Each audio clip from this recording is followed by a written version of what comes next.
I found that nothing in life is worthwhile unless you take risks. Nothing.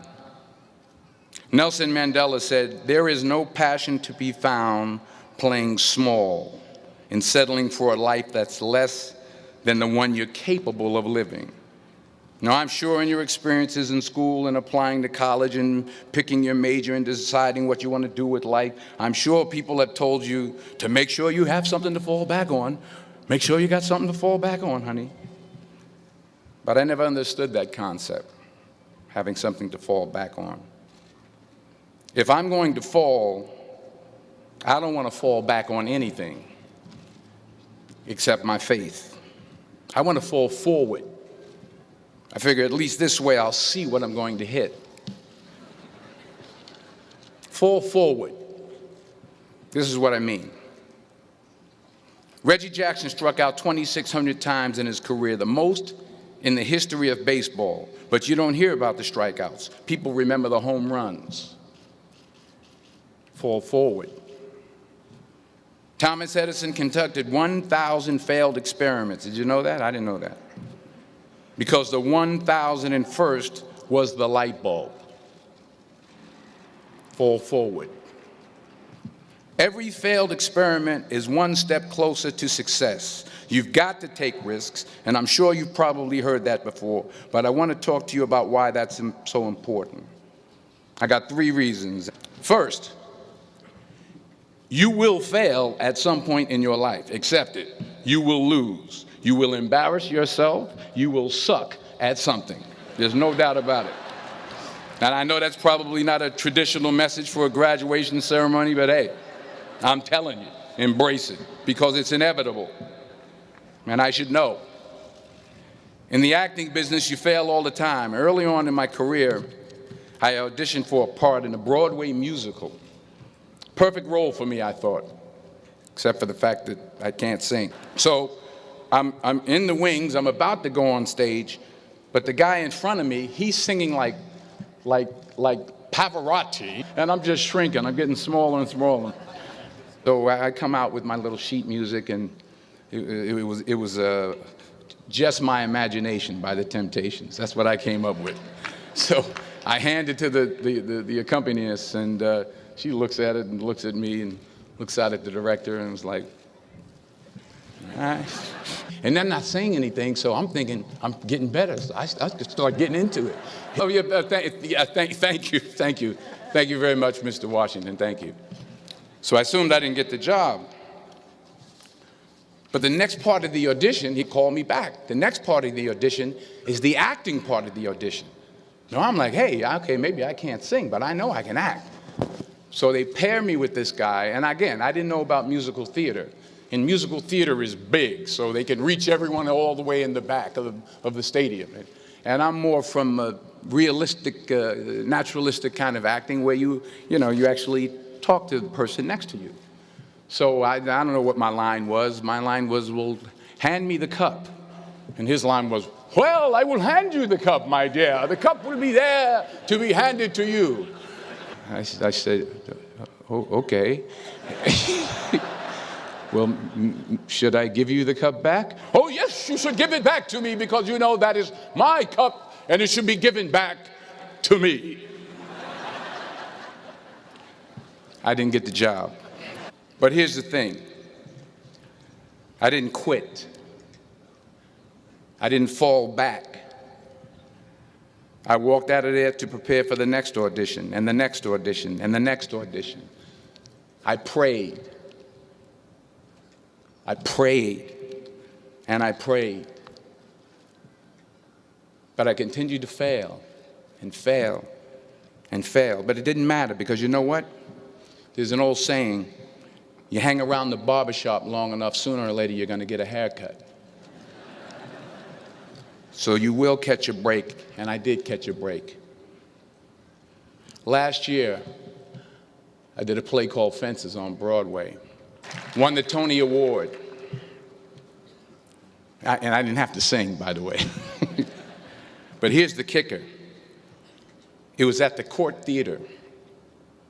It was at the same theater that I failed that first audition 30 years prior. The point is, and I'll pick up the pace, the point is every graduate here today has the training and the talent to succeed. But do you have the guts to fail? Here's my second point about failure. If you don't fail, you're not even trying. My wife told me this great expression: to get something you never had, you have to do something you never did.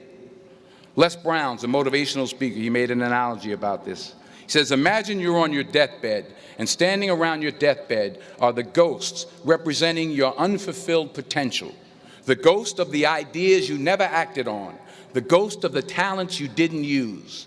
And they're standing around your bed, angry, disappointed, and upset. They say, we came to you because you could have brought us to life, they say. And now we have to go to the grave together. So I ask you today, how many ghosts are going to be around your bed when your time comes?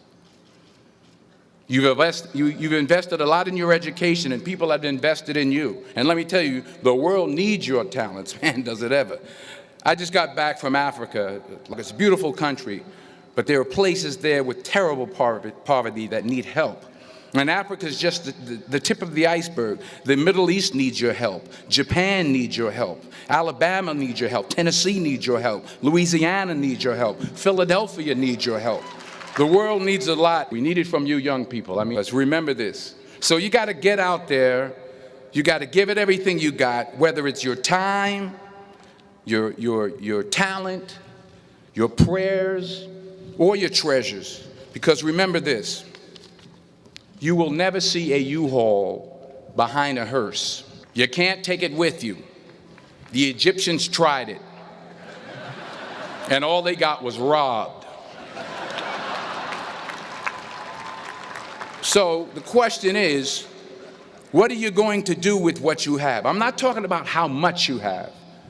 Some of you are business majors, some of you are theologians, nurses, sociologists, some of you have money, some of you have patience, some of you have kindness, some of you have love, some of you have the gift of long suffering, whatever it is, whatever your gift is.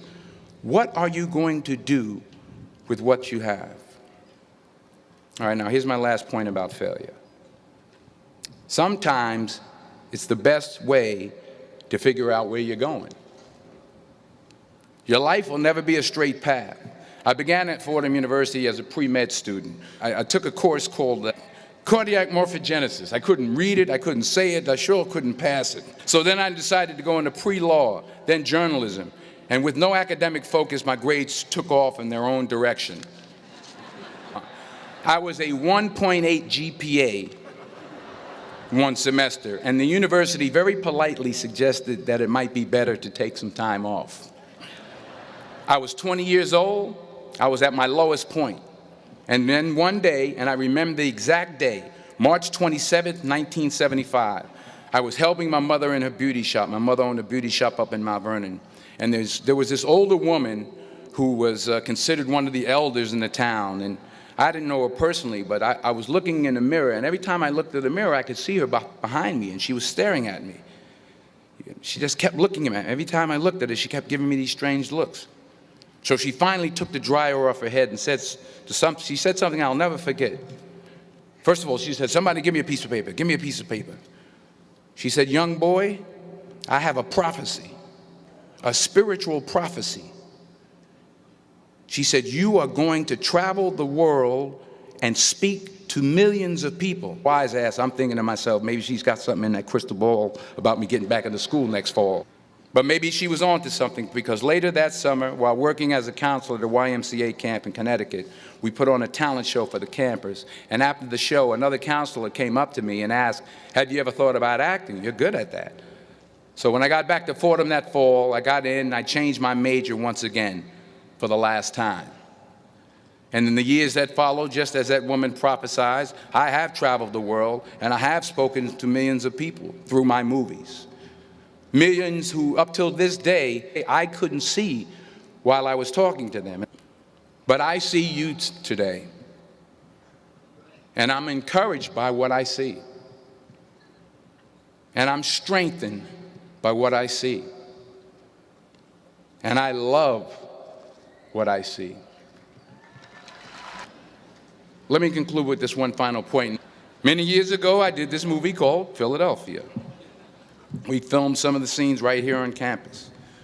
Philadelphia came out in 1993. It's about a man played by Tom Hanks who's fired from his law firm because he has AIDS. He wants to sue the firm, but no one's willing to represent him until a homophobic ambulance chaser lawyer, played by yours truly, takes on the case. In a way, if you watch the movie, you'll see everything I'm talking about today.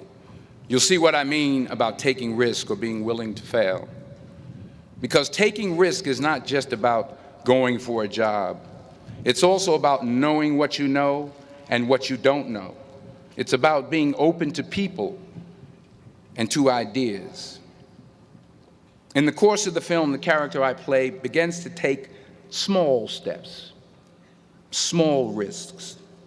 He very, very, very slowly begins to overcome his fears. And I feel ultimately his heart becomes flooded with love. And I can't think of a better message as we send you off today. To not only take risks, but to be open to life, to accept new views, and to be open to new opinions, to be willing to speak at a commencement at one of the best universities in the country, even though you're scared stiff. While it may be frightening, it will also be rewarding. Because the chances you take, the people you meet, the people you love, the faith that you have, that's what's going to define you. And when you fall throughout life, and fall forward.